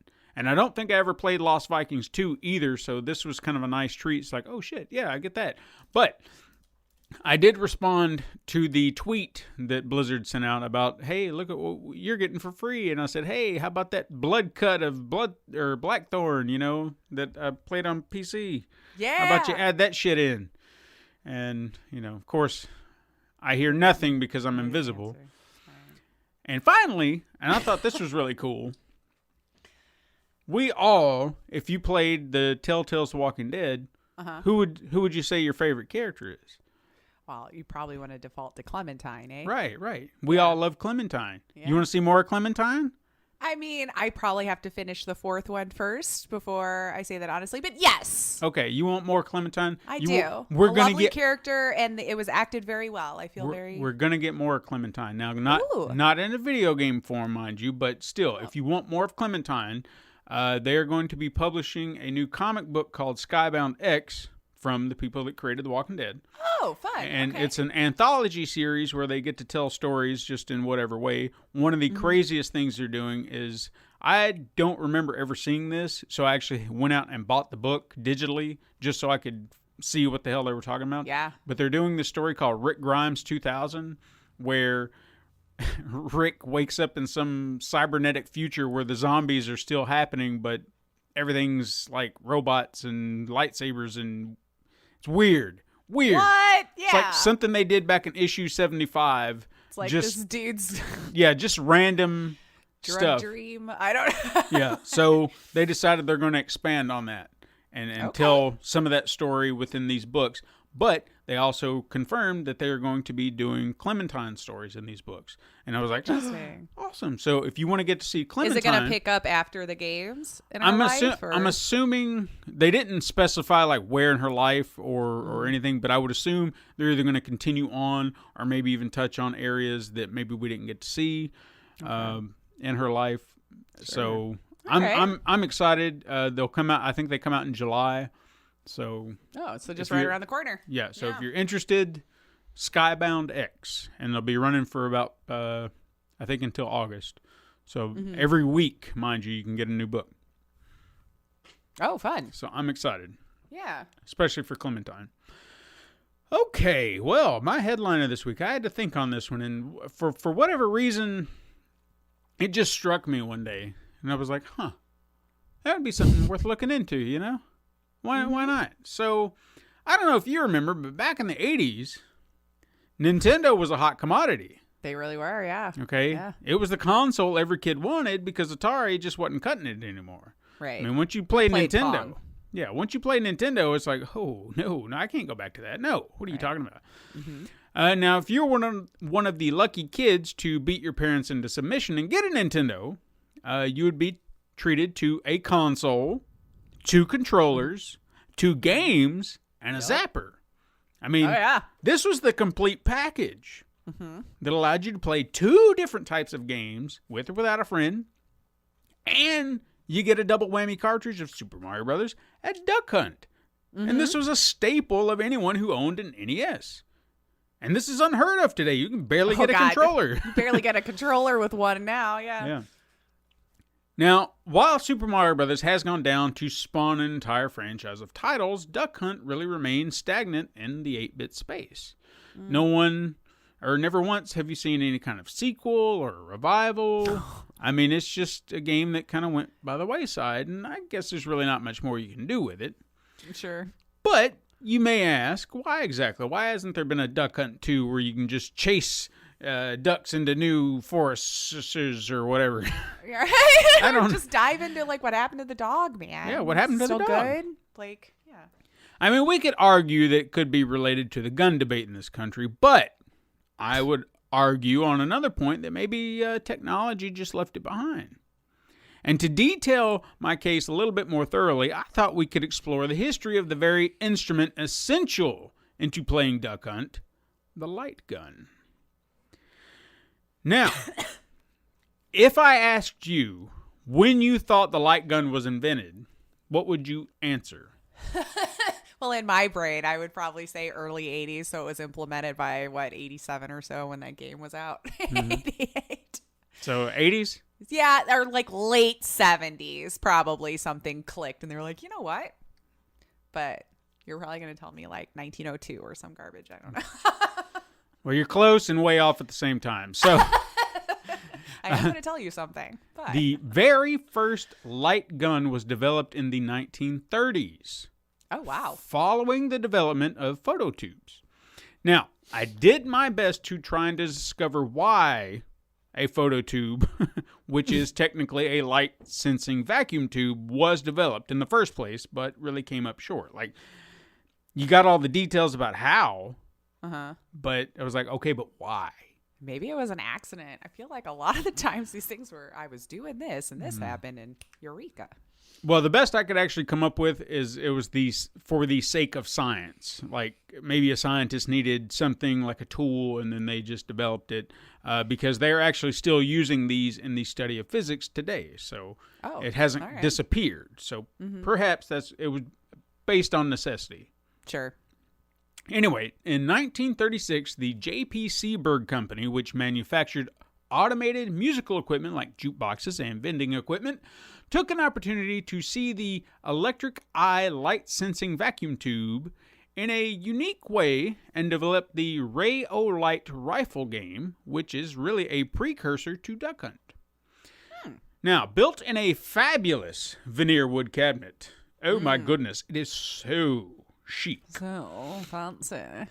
The game featured a flying duck with a light sensing tube located within its middle section. And the duck would drop into the cabinet when shot with the rifle that emitted a beam of light. So very much in the same idea. You just gotta hit the beam of light in the tube. Right. And you know, if your grandpa ever told you played duck hunt back in the 1930s, now you can know he wasn't lying. He wasn't senile. He was telling you the truth. It's like, sure, Grandma. This is new. You didn't play this. This is mine. Now, a variety of these arcade, I don't know how to say arcade. Oh, we're talking about old stuff. Oh, by the way, I'm going to go off on a quick tangent.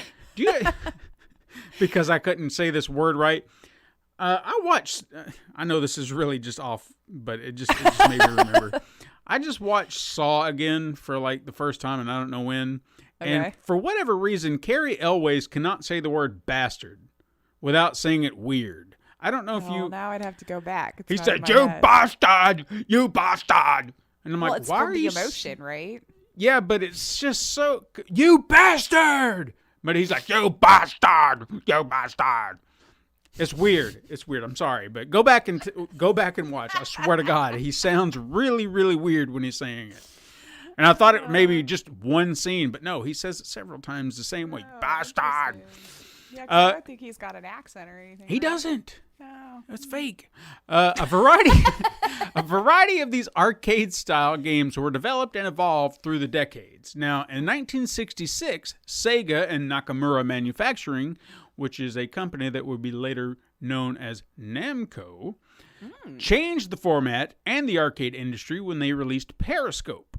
Now, I list both of these companies as proprietors of this game. However, there does seem to be some controversy about who really developed the game. But I also feel like that might be a story for another day, so we might come back around to that. Go. Now, this 3-person carnival-style attraction required players to target and destroy ships using the same light gun technology, but with the added usage of electromechanics, which to my understanding would create animations using rear image projections being displayed using kind of like a zoetrope-like device. So just kind of spin and move the things. Now, I assume this is what moved the ships across the game. Again, did not have any footage to kind of verify this. Specifically, some of my research just, I don't know, people were not being 100% with this stuff. And there was even another article that said that the ships were cardboard, but I couldn't confirm or deny that either. So it was just, I think somebody misspoke somewhere. Yeah, you know what I'm saying? A telephone kind of.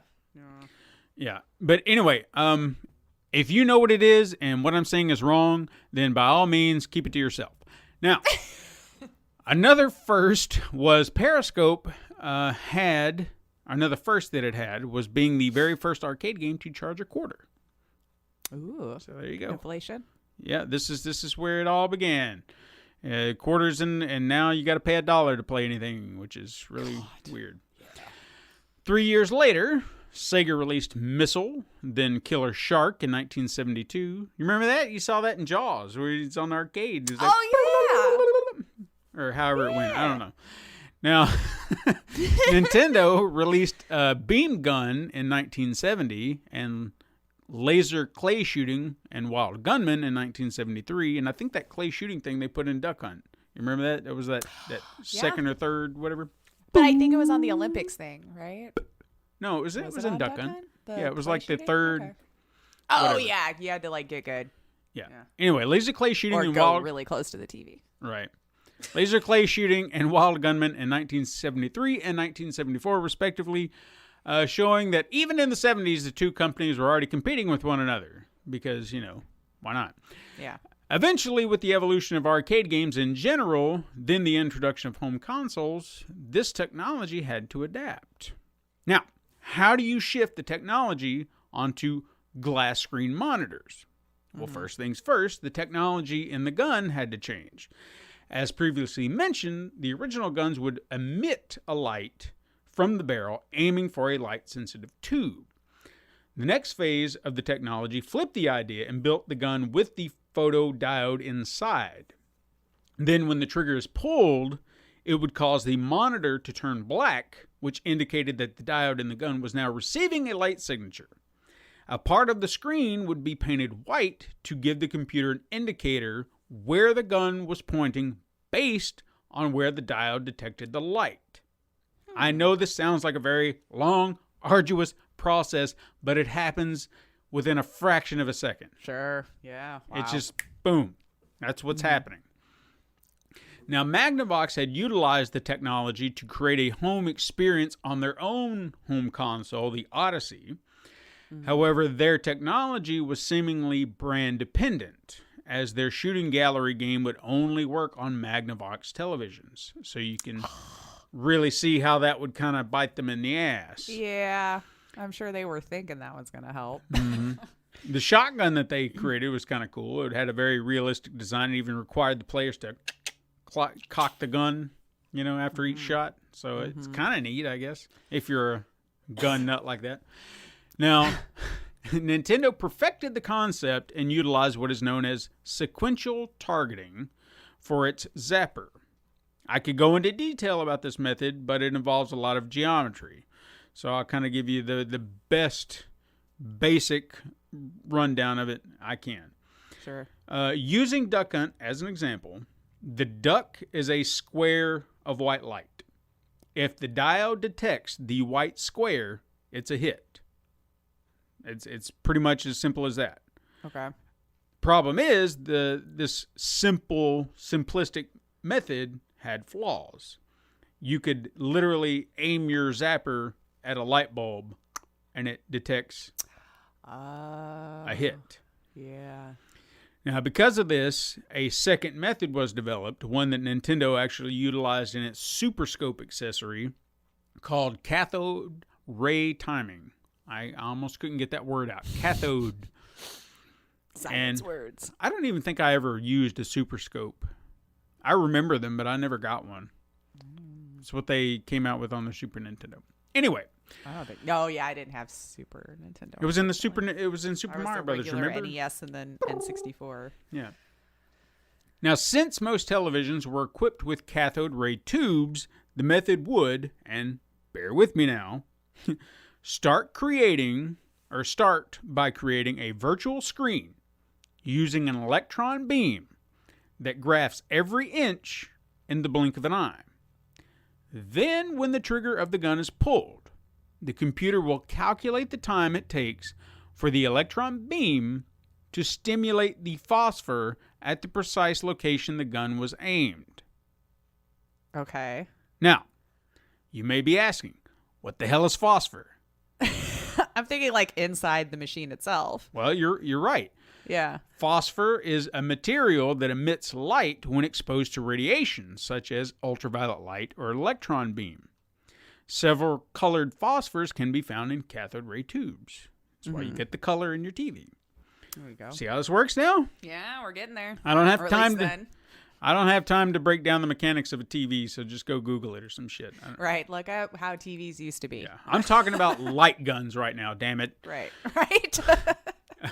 Anyway, the computer does some calculation, and based on the horizontal and vertical axes, as well as the refresh rates and all that, boom, target acquired, boom, you hit whatever's on the screen. And this method was much more accurate and utilized by most light gun shooters like House of the Dead and Virtual Cop as the genre became more and more popular. See, you brought it back around. You didn't even know we were talking about look that at today. that. Like how beautiful we work together. That's right. Didn't even know. Now, technology is always changing, and with the introduction of plasma, LED, LCD monitors, that cathode ray tube method isn't quite viable anymore since they don't use those. So now a new method had to be created. This is where we get infrared emitters. Now, this method would rely on several infrared light emitters placed near a screen and one in the muzzle of the gun. When the trigger is pulled, the gun sends the intensity of the infrared beam. Using trigonometric, I couldn't even say that word, trigonometric equations, again, bear with me, because I can't even say the word, the intensity is calculated using the muzzle's 3D position relative to the screen by distance and angle. Then, the impact point is determined by projecting the muzzle on the screen using the measured angles.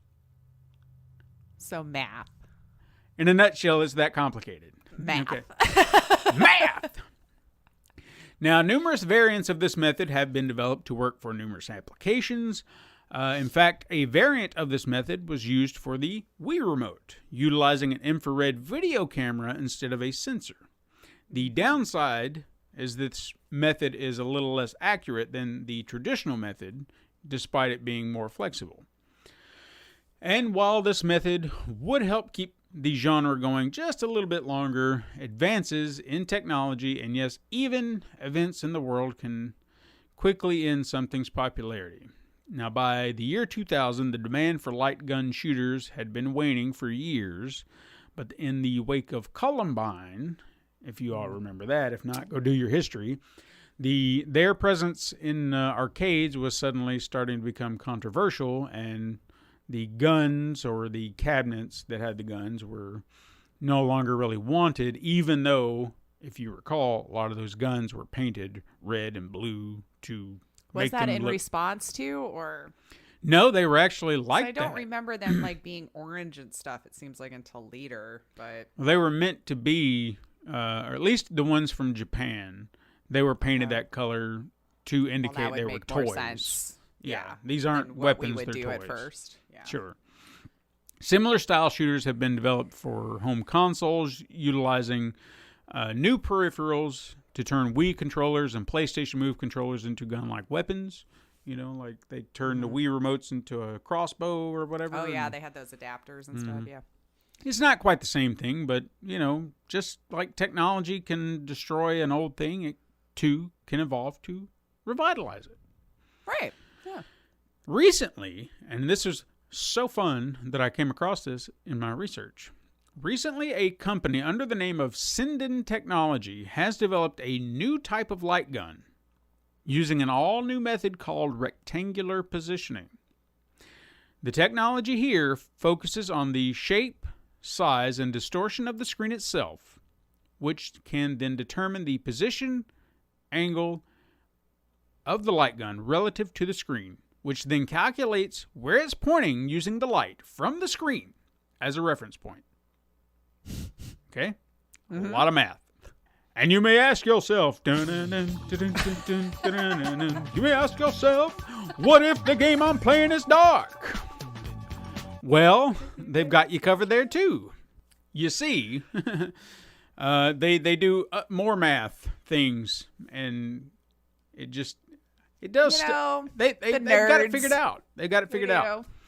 So it seems that the send-in light gun proves what was once old can now be new again, while retaining the essence of the original design. Mm-hmm.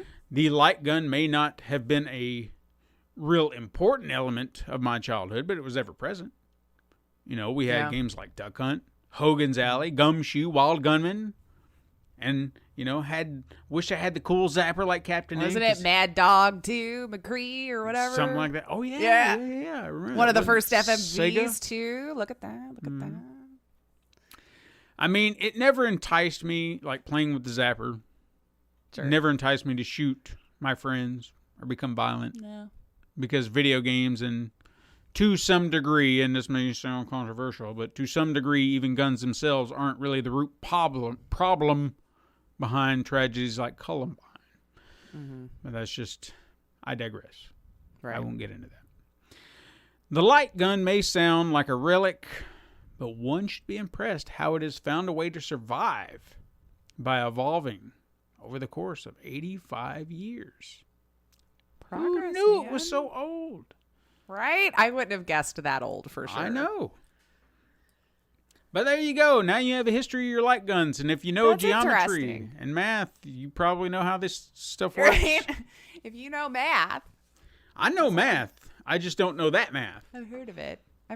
I was going to say geometry was the one area in high school that I was like, math was just not working for me on that. I could do algebra all day long. Heck, even learned a little calculus. But you put geometry in front of me, F you. Yep. I was like, well, we're done here. I cannot do this. I just trust that it works. Okay? But thank you. That was interesting. Well, you're welcome. We learned something new, I think, today. They're always fun. I hope And that's so. our show. Yeah. Thank you guys for listening. You can hit us up sometime at Super Mega Crash over on the Twitterverse. You can send an email to supermegacrash@gmail.com. You can find us on Instagram to view the weekly icon art that Steven puts his time and love into. And I'm sorry, like the week before, it was just like still one of my favorites. And I don't know why that one just struck me so much. So go check it out. I think it's so cute. You can also support the show by liking and leaving reviews on your preferred platform. And you can even go to patreon.com/pencil and paper productions to support the show. You can tell your friends, tell your enemies, or anyone you know that you can find the Pencil and Paper Podcast Network, or just search Super Mega Crash Brothers Turbo on Apple Podcasts, Podbean, Spotify, Google Play, Stitcher, iHeartRadio, Pandora, Amazon Music, and even youtube.com/Pencil and Paper Productions. Thank you for listening. I am Lacey O'Finley. And I am Stephen White. And you can join us again next time, Super Mega Crash siblings. But until then, Game on.